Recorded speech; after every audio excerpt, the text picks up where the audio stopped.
There's been a lot of attention lately on the fact that Disney World this summer is not very busy. And a lot of people have speculated as to why, which is a whole other argument. And some people have said, no, it is just as busy as they remember it.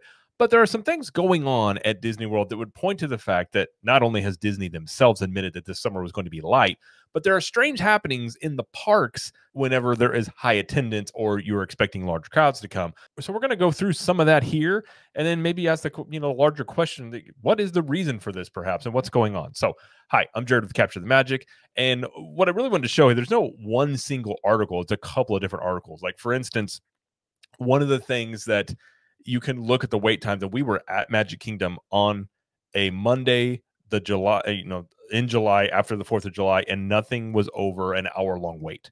I think the highest wait time for that day was Seven Dwarfs Mine Train, and I think it got up to like 45-50 minute wait, and that's with Peter Pan's Flight, which we'll talk about, down for refurbishment, which is a very busy attraction in Magic Kingdom, and you still didn't have wait times over an hour. And the thing I think to point out is that not only the crowds are lighter, and there's evidence of this. We can see here over on Twitter, Brer Oswald shows that slow holiday weekend, it says it's 75 minutes after 1 p.m. drop, and everything is available. And it's showing Tron and Tiana's Bayou Adventure. And the way this works, you have the virtual queue. First thing in the morning, they have a drop, and they have another drop at 1. And usually these are going to get ate up very quickly, but you're talking almost an hour and a half later, and there are still boarding groups available. That's pretty unheard of. It means there's just not that many people in the park, at least looking to ride those rides. And we also just have a lot of rides that will be going down for refurbishment. And here is a list, and this is quite a bit. So this has all been confirmed, but Big Thunder Mountain is looking to be closing for major refurbishment as part of the Magic Kingdom expansion project. So this probably has something to do with what they're going to announce at D23. Who knows exactly what it's for? It could be for the Beyond Big Thunder aspect that they've talked about. So that's likely what it could be. But it says Disney has filed a permit for Big Thunder Mountain Railroad refurbishment, possibly indicating the beginning of the Big Thunder expansion project at Magic Kingdom. While this refurbishment for Big Thunder Mountain Railroad is expected to make necessary updates to the beloved attraction, we have heard rumors that this closure will likely coincide with the Beyond Big Thunder Mountain expansion. So the rumor is that it's going to be getting the overlay effects that they have at Disneyland. You also have demolition underway at the Frontierland Shooting Arcade in Frontierland. That is currently under construction and behind walls. You have Jungle Cruise closing in late August, says for possibly a lengthy refurbishment at Magic Kingdom, and it's not going to be available for Mickey's Not So Scary Halloween Party.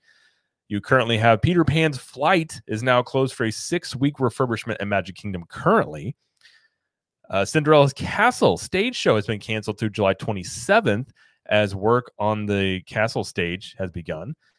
This started earlier this month. So there are 2 shows on the Cinderella Castle forecourt stage: the Let the Magic Begin welcome show and Mickey's Magical Friendship Fair. Both will pause through July 27th, currently scheduled to resume performances beginning July 28th. And then over in Epcot, you have the, Test Track has begun its refurbishment, or Test Track 3.0, or whatever you want to call it.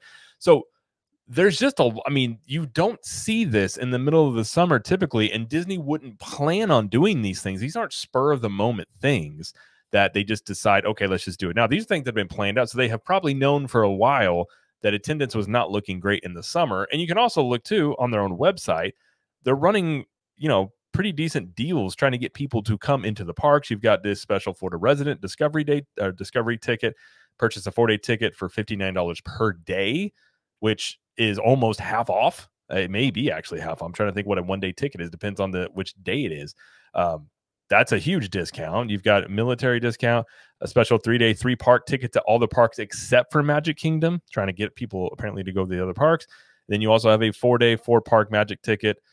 Says from $99, and this one runs through April. So these are all covering, from April until September. So they have a lot of discounts and deals trying to get people to come. This is not things that you do when you're expecting things to be busy. So it's very obvious that, this is not normal things you see in the summer at Disney World. Now, as to the why of this, there's not a one singular thing. And this is a topic of conversation a lot of people have talked about. I do think some of it is the economy, undoubtedly. I think some of it is for sure, and I plan on doing a video on this, but all the nickel and diming Disney has been doing since the reopening in COVID could possibly have now started catching up with them.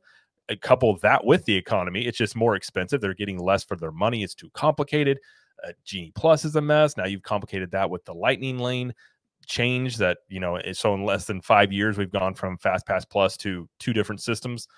It could be things like that. And I do think also Disney has taken a bit of a brand damage from their battle with Florida to some of the other things they've been doing outside of just having great attractions and theme parks. I feel like they've gotten off focus. I think that's something that a lot of people have talked about, not just me, but many other people have pointed out before. And one of the things I think it also could be is something that I've theorized, and there's really no way to prove this, but I've often wondered, with Epic Universe coming, are people holding off on just vacations to both Universal Studios and Disney World, waiting for Epic Universe to open? I've said for a while, I figured Universal Studios would suffer from a little bit of an attendance lull this year, given the fact that Epic Universe is right around the corner. And a lot of people who are planning to, maybe to stay for a week would say, let's just wait until Epic Universe is open, which makes a lot of sense.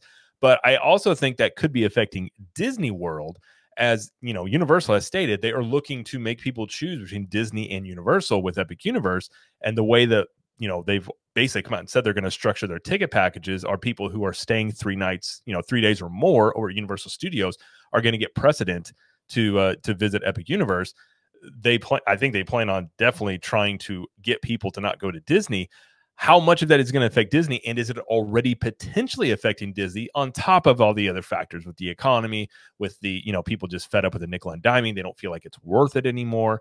We talked about another article in another video that even if you look at the inflation cost, Disney has been double the inflation with their food prices. So it could be a lot of things. I think it's probably a mixture of a little bit of all of it. I wonder how much of it is Epic Universe. I feel like it could be a decent amount, and there's no way to prove that maybe until next year, and we see how much, what the attendance looks like over at Universal Studios and what it looks like over at Disney World. That'll be a very interesting time to see what that looks like and how does Disney react to that. So we'll have to wait and see. But either way, strange things happening at the Disney parks in the middle of the summer in July. And you have, on my count alone, 1, 2, 3, 4, 5 different attractions or areas in Magic Kingdom alone that are currently under refurbishment, or going to be very soon. So that's quite a bit. But yeah, I just want to make a video on that because, again, this is not something that I have personally seen Disney do since we've been covering Disney, especially in the middle of what is supposed to be a busy time of year. So that's going to be it for this video. If you like this video, please like it, subscribe to the channel, as we do lots of Universal Studios, Epic Universe, Disney World, and pop culture news around here. And let us know in the comments, what do you think about all this? Why do you think attendance is down at Disney? And do you think Epic Universe has anything to do with that? And until next time, we will see you in the parks.